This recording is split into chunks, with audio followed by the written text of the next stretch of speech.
Hello guys, it's D to the B here, and today I have a interesting video for you today, or I should say review. I am here to review K-pop Demon Hunters. I know, a very strange choice. You'll see why I'm reviewing this. So, unless if you're living under a rock, K-pop Demon Hunters has been the latest talk lately when it comes to movies on the internet, and how pretty much a lot of people like this movie. My brother recommended me to watch the movie because apparently it was good.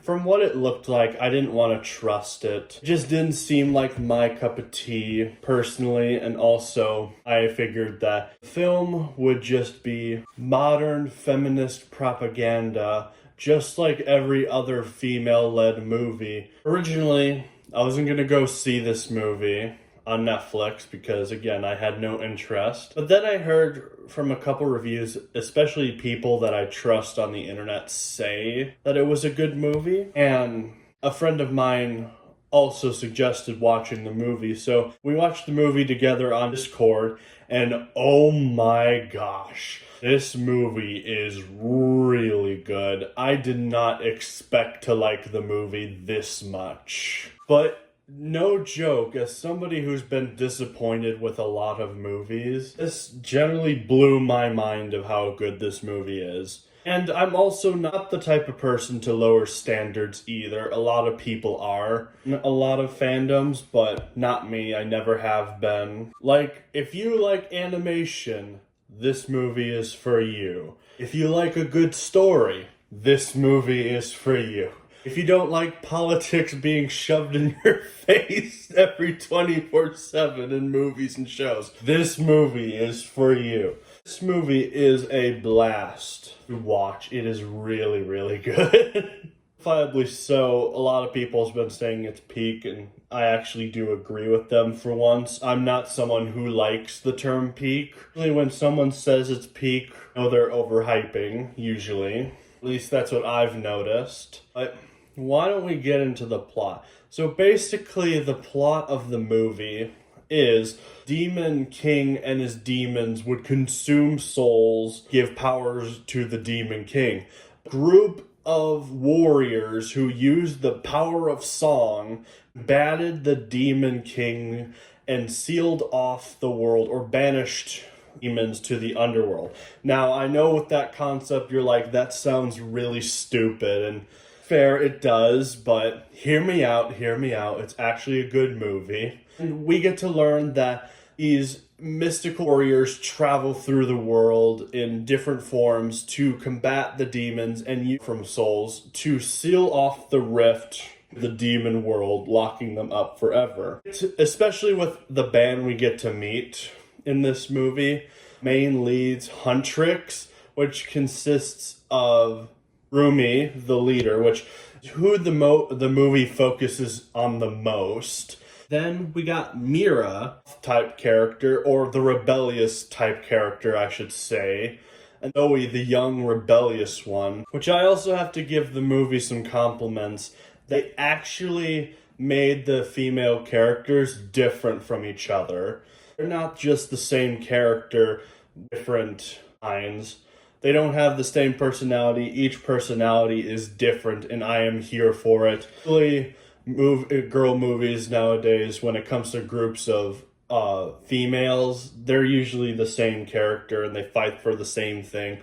They don't have characters that you want to sympathize with, especially female characters, especially since Hollywood has been pushing this non-stop agenda of strong women characters. But in reality, they're not strong women. They're just women wanting to pretend to be men, basically, is how they're written. Because you don't need no man or anything. That's complete nonsense. And it's a whole mentality that we've seen over and over again, where it's ruined female-led stuff. Because people are just gonna assume, oh, it's bad. Because why?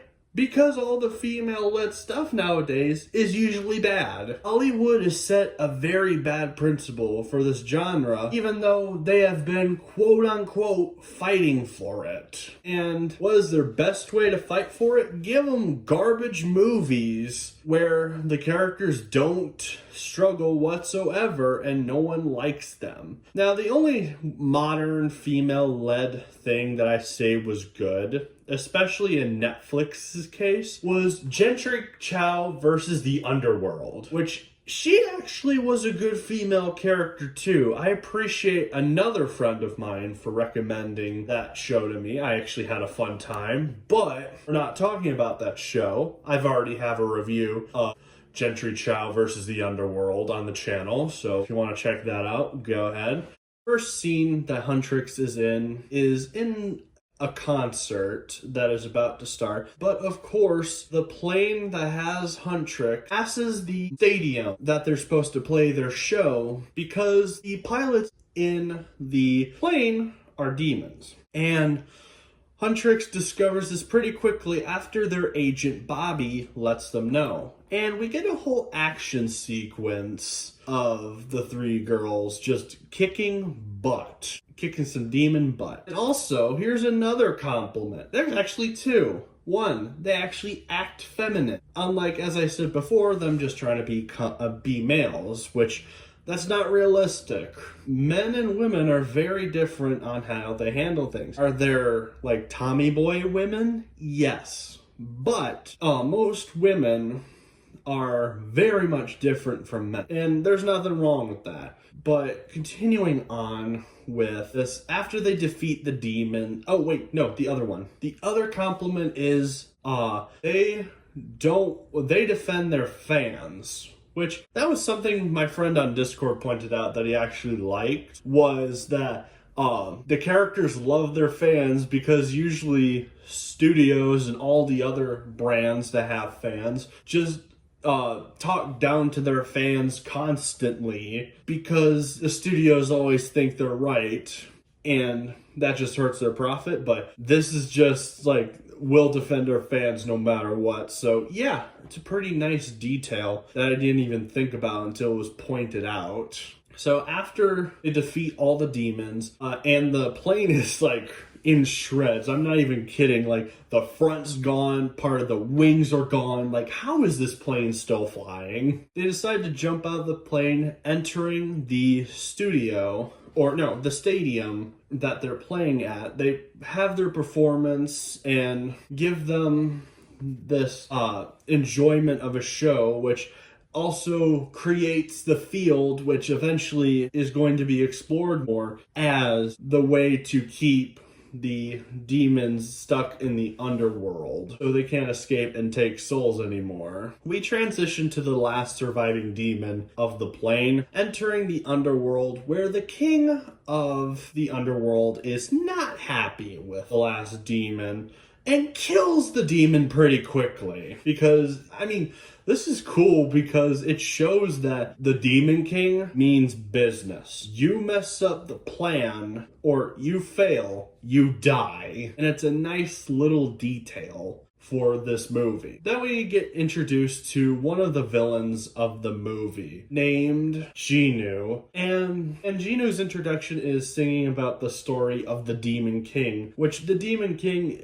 is like, I let you keep that voice and you dare mock me with it. And Genu explains his plan that if there's a rival to Huntrix, they can actually reverse the effects that they have created. Which, of course, the Demon King is skeptical at first about it, but he decides to go with it in the end of the day. We transition back to Huntrix, who are just finishing up after their show, and their agent Bobby is telling them that was a great show, especially with the special effects with the demons. That was pretty cool. And Mira is like, yeah, special effects, which was pretty fun. Then we find out that Bobby is made like a hotel reservation for them to stay at, but they deny it to go back to their penthouse, and they give the hotel room to Bobby, which was actually kind of nice of them. We transition to their hotel room where Mira and Zoe are just dying to just relax after the hard work they've been doing, killing demons and keeping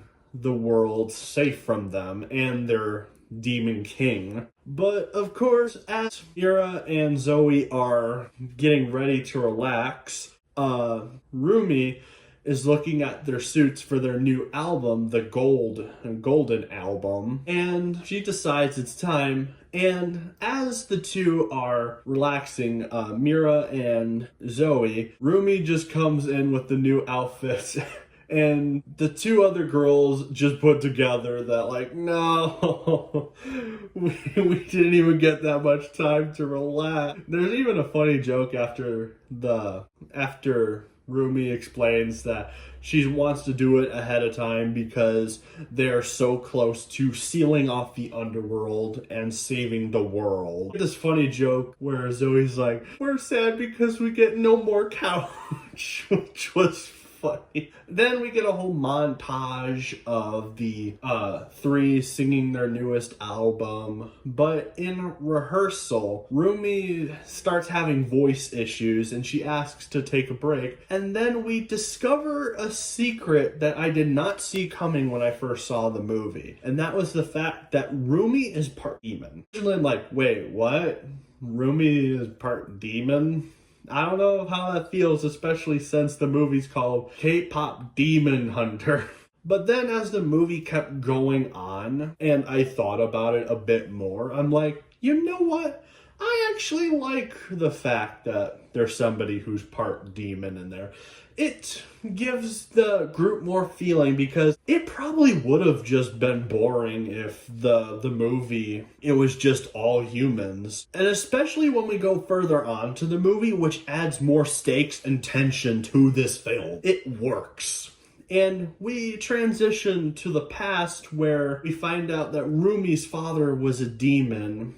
And the whole organization or generational thing that started killing the demons by using the power of song need to kill all demons. And also the master of Huntrix is also like, once we seal off the underworld, the tattoos will go away. Rumi then goes back to Huntrix and they talk about what's going on with Rumi's voice, but of course she still needs to keep the secret that she's part demon. And the two suggest on canceling their most recent show or canceling the awards, which Rumi says the awards are way too important. And she only pushed the new album because they were so unbelievably close to their goals. So then Mira and Zoe Zoe, I should say, comes up with a solution to deal with Rumi's voice problems. So then we transition to the next morning where they are going to this doctor who has some mystical juice that could help with Rumi's voice. And they see this doctor guy who is just absolutely insane and he acts normal. I mean, like, his facial expressions are just insane. Like, I wasn't kidding about the animation being whack. It is extremely wacky and it works. But doctor introduces that Rumi says that she has a bunch of walls that kind of hide her, and Zoe and Mira agree and say that they've been, for example, trying to get her to go to the spa house, but that has not been successful. And then the doctor goes to Zoe, who says that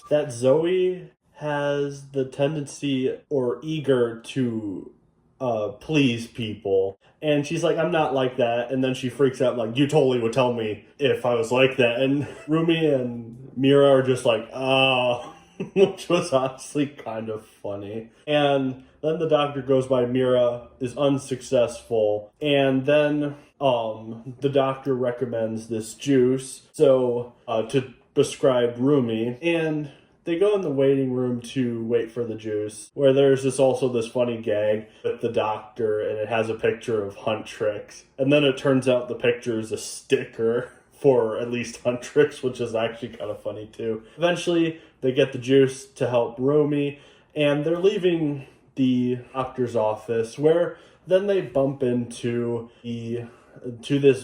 these guys, which also distracts them because of how hunky they are, as a lot of people say. I don't feel right that I said that.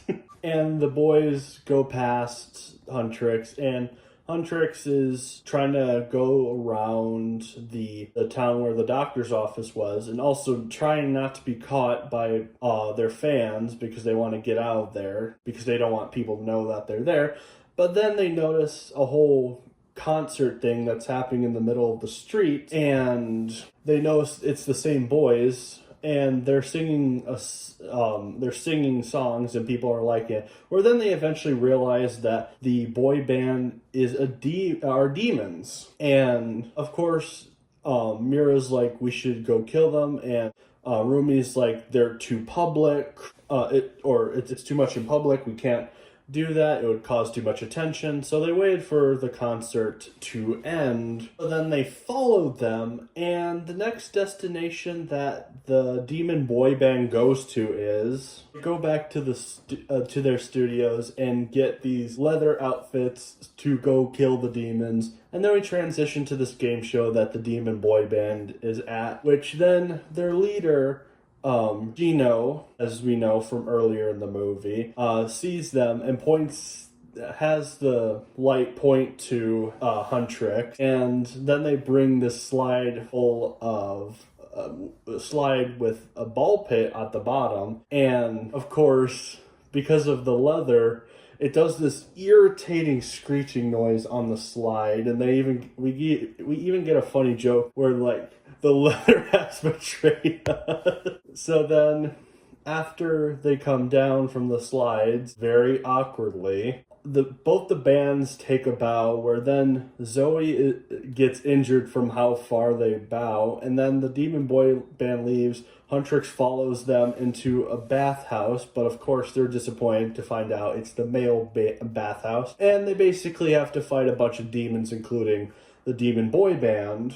And in the process of Rumi and Gino fighting, her leather outfit gets torn, and Gino realizes that she's part demon, and also Zoe and Mira are overwhelmed with other demons. So Gino decides to put a bandana very quickly on her, where she doesn't even realize that he did. So then she can help Huntrix. They defeat all the demons. They're chased out by this old man, or the old man tells them to get out because this is for guys. Then he gets his soul taken away. And then we transition to the underworld, where the demons are happy that the demon boy band, the Demon King's even impressed himself. Then we transition back to the penthouse for the three girls, and Rumi's like, how did we go from gold to this? And then their agent Bobby comes in and says that there's bad news. The boy band is getting really, really popular. And then Rumi, Mira, and Zoe are like, we need to take these guys down and expose them for the demons that they are. So they start writing a song, or they're in the process of writing a song, which Zoe has multiple notebooks of demon insult. And they're supercharged, and they go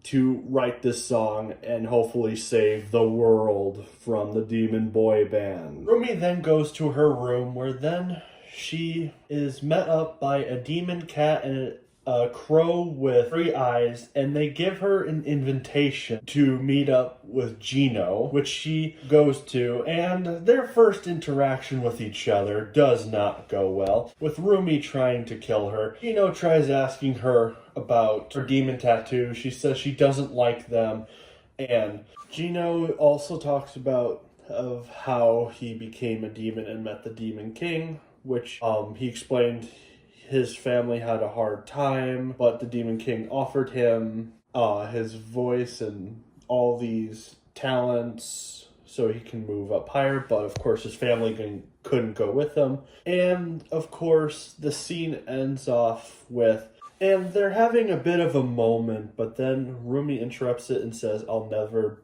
be anything like you. And Gino is like, denial, I know what that is like, and then leaves. And then we transition back to the girls who are still trying to figure out the song, but it's not going well for them. And we get a funny scene of Zoe just being distracted by one of the band members, where then they start working on the song again, where we have a massive transition while they're working on the song, competing with the Demon Boy Band, and eventually figuring out the lyrics a bit more, and finally manage to make the perfect song to defeat the Demon Boy Band and save the world. The next scene that we go to is Huntrix at a signing event for their fans, and they're beginning to let the fans in. We even get the first people in the line, of course, are the Demon Boy Band themselves, which then gains the attention of some of the fans, and they create a whole new table for them, which takes half their fans. So Rumi decides to combine the tables together, and then the line who went for the Demon Boy Band went back to the Huntrix line. And it's this funny little interaction with the demons. And we even get a shipper reference, which did not expect. And generally, I'm not for shipping, but hey, how they handled it in this movie, I'm actually okay with. Then the scene ends with the Demon Boy Band leaving. After the signing, Rumi is in her room trying to rework the song because she kind of feels bad. And at the same time, the demon cat and the three-eyed bird with the crow, I should say, with the hat are there. And at the same time, Mira comes in, so she tells the cat before she comes in to hide, which doesn't go well at first, but Mira and Rumi have a conversation about the whole thing, and Mira's like, why are you changing the lyrics, and something's up with you, why aren't you telling me? Rumi manages to convince her that there's nothing wrong with her, and then she eventually leaves. And then we transition to more souls being consumed by demons, and in the underworld, Gino gets an invite by Rumi, and we transition to their next meetup, where Rumi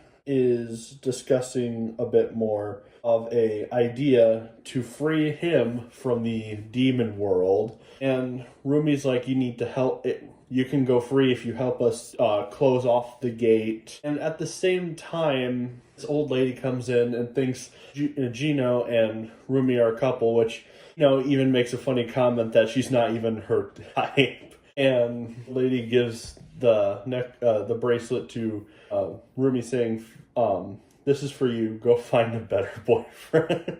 And then their interaction scene ends off with Gino saying that, I don't think you're a mistake. And then we transition to a whole montage of them preparing for their epic song to take down the demons. But of course they get in a little bit of a spat because Rumi says the whole song is not perfect and can't have it. They're saying it's too late, we don't have any time. At the same time, demons are starting to come through the world, and they have to fight. Huntrix goes to they go to a subway. They're fighting off demons, and there's like a huge swarm of them. It's gone out of control. And at the same time they're fighting this swarm of demons, and Mira and Rumi are just fighting each other because of thinks that she's hiding something, and price of them constantly bickering, fighting, and dividing, scene ends with all the souls being taken because they weren't completely on their game. And we have sort of split up scene for a bit, and transition to Gino and Rumi having one more private conversation where Gino agrees that he'll make sure that his boy band fails so then they could win and then save the world. But then Gino, after Rumi leaves, says in the underworld, because everyone in the underworld is shocked that it's all going according to plan, the Demon King's like, I almost thought you could turn against me and defeat me. And then we transition back to the studio, or the penthouse, where all three girls agree the song is not a good idea and decide to use their song Golden instead. So then we transition to the big concert that we've been building up to, and they play Golden and a bunch of their other songs. But then while Rumi was by herself on the stage, Zoe and Mira realize that their agent is getting captured by demons, so they're let off. But then when they reach Bobby, it turns out that it was a trap, and there are two other demons that join Rumi, and they're disguised as Mira and Zoe, and they reveal the demon tattoos, and things do not go well. After the concert is a complete failure, Rumi, Zoe, and Mira run into each other, and they're shocked seeing all these demon tattoos on Rumi, which then, of course, Zoe and Mira are very skeptical if they can trust her, which is fair, and it causes them to do a split up, and the band has succeeded. Huntrix is divided. They even say it's too bad that Huntrix is divided, but we're going to host this big concert at this stadium, so everyone starts going to it. Even Mira and Zoe go to it, because as the scene goes on, it starts with Bobby, who has these thoughts in his head that, like, you couldn't even keep Huntrix together. And, like, it's really bad that these voices are getting into people's heads. It even gets into Mira and Zoe's head, starting with Mira, thoughts saying, you don't deserve a family, you'll always be an outcast. As Zoe's trying to convince her to opt the demons, Mira's like, there is no us, I have no family. And then Zoe has similar thoughts, but with her own insecurities. And this is actually a really, really good message right here. We've all had those thoughts in our heads that we're not good enough. We don't deserve anything that we've gotten. It's a good message. And in my opinion, all these personal problems that are held in, I think is way executed, way better than Garbage Thunderbolts. We transition to Rumi going to her master's hideout, where Rumi demands her to kill her, but of course her master doesn't want to, because she says that they need to conceal everything, that everything was pretend with the demon marks, because they need to save the world, which then makes things worse for Rumi. And even the master's like, I took care of you because that's what your mother wanted. And Rumi even says, like, why couldn't you accept me for who I was? And it results to the conversation ending with, if we don't do this, our whole thing that we've been building for generations will be gone. Which Rumi says, good. I'm glad to see the end of this era, or this organization, fall. And then we transition to the concert, where everyone is prepared for the demon concert. But then Rumi comes in to stop it all. And she sings the last song of this movie. The song called What It Sounds Like. And I will say it is my favorite song out of this whole movie. Nothing wrong with the other songs. It's very impactful. Basically, the concept of the song that Rumi starts off with is mentioning all the secrets, that the marks that she's ashamed of, and now how she's coming to accept them. And even Zoe and Mira come in to help finish the song, which while they're singing, they're defeating the demons and going to stop the Demon King once and for all. It is such a beautiful song, and the action as they're singing it works very well with it. And then eventually, Gino gets in the way of the Demon King killing Rumi, and Gino offers his soul to go into Rumi's sword, so then she has enough power to kill the Demon King and seal off the demon world once and for all, which then that succeeds, and they win. And then the movie has one last scene. All the girls go to the bathhouse. And this is some nice, solid build-up to this final conclusion. And the girls are just happy that they're still together and none of them died. We even get this scene where Zoe's like, Rumi, I'm glad you didn't die. And Mira's like, agrees. And then we have this whole scene of them all crying together. And then how this movie ends off is with the girls screaming, couch, couch, couch, where then they notice some fans of theirs. And they decide to go visit the fans instead of going to their couch, and they interact with the fans, and that's how the movie ends. This movie is very good, and I would honestly consider it movie of the year. This was a nice bright spot in a very, very dark age of bad movies in this year. Mostly everything's been bad this year. Not a single good... There's only been like a few movies that I actually liked this year, but it's so unbelievably small. And it just keeps heading this way. It's sad, because movies mean so much to me, but at least I got one movie that like broke my usual standards. Like, I didn't expect it to be this good. Like, this movie touched a lot of people, and people enjoyed it. Like, K-pop Demon Hunters became popular very, very quickly. Like, there are people who have the music. They were in Fortnite recently, which I'm using as the background, or at least the Zoe skin. Unfortunately, I didn't get the gameplay, and also I'm still somewhat ashamed that I'm playing Fortnite in the background. But this is the only thing that has those characters in video game-wise, and it's just such a good movie. Like, I've heard so many people talk about this movie at both my jobs, at Thanksgiving recently. It's a very, very popular movie, and I could see why. I can understand why people love this movie. But if I had to rate it, I'd have to probably rate it a 9 out of 10. It's really, really good. And I would personally recommend it to those who think it's not a good movie or think it doesn't look like a good movie. You will not regret it, especially if you've been disappointed for all of this year. But anyway, that's all I have to say about K-pop Demon Hunters. Tell me what you guys saw of the movie in the comments if you've seen it. And with that out of the way, even though this movie was really good, I still gotta say it, always criticize and write.